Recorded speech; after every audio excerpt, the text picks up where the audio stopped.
We had taken a group of cattle into the state fair. Now, we vaccinated everything, but he'd always say, I just hope we don't pick something up. You know what I mean?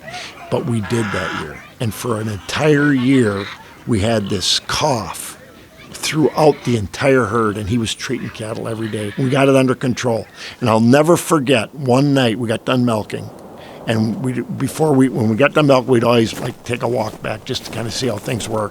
This was in the winter. And we walked back in, and he goes, David, listen. I go, I don't hear anything. He goes, exactly. Not a single cow or calf coughing. He said, I think we licked this thing.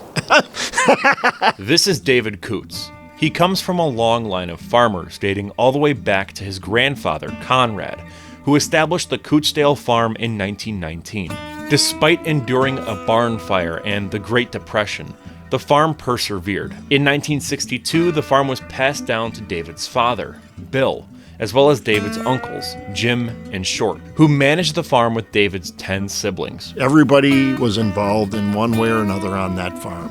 You know what I mean? And everybody had to do their own thing. And my dad was always kind of would assign things to everybody. You seem like you're better with the cows, you work with the cows. You're better with the field work, and you're a little mechanical, you do that. You know what I mean? And so we all kind of had our thing that we did. And the only bad part about that is because if you were good at what you did, then you didn't get to see that other aspect a whole lot. So you didn't get to be well-rounded. But for him, it was a system that worked to make for a successful operation. Bill grew the Kuhtzdale farm to be one of the biggest dairy farms in Waukesha County. But beyond his farming skills, it was his personality that made it all work. This guy was unbelievable.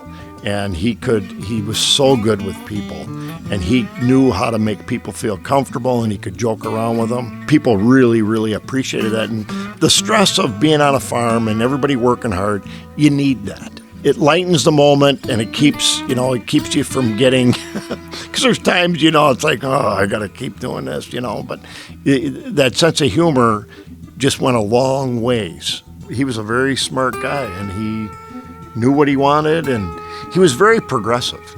I remember us doing things in the 60s and 70s, because later on I got a job breeding cows in the 80s. I did that for 10 years. And there were people that were just starting to do nutrition programs that we had been doing for 20 years. Unfortunately, this all came to a head when Bill turned 60, and he knew that his days of farming were over. It was 1980, and he turned 60 in 79. He never missed a milking. He was always so proud of that. His back went really bad in that early part of 80, and he just couldn't do the work. Plus, his brother Short and his brother Jim had been talking to him a lot about, we want to sell the farm because we want our money. David's sister, Mary Jean, recalls how devastating it all was. It was very traumatic, really. I mean, when you think about it, it was our family's livelihood for a long, long time. I remember one time I stopped there, and Mom, she goes, your dad has been down in the barn for a long time. Well, there was no cows down there. And so she said, can you just go make sure he's okay? And I said, sure. So I was kind of scared. I really was. I was kind of afraid. What the heck? Hope he's okay.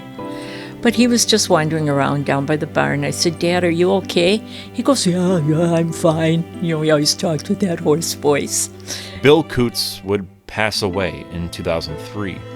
And though there are now subdivisions where this great farm once stood, the memories of the good old days still remain in the hearts of those that lived through it. After chores at night, when we got done milking the cows and everything, especially in the fall, we'd always play football on the lawn. And that was just so much fun. And everybody, all the boys, once in a while the sisters would join in too. And then in the summer we'd have baseball games. And it was just, those are precious moments, very precious.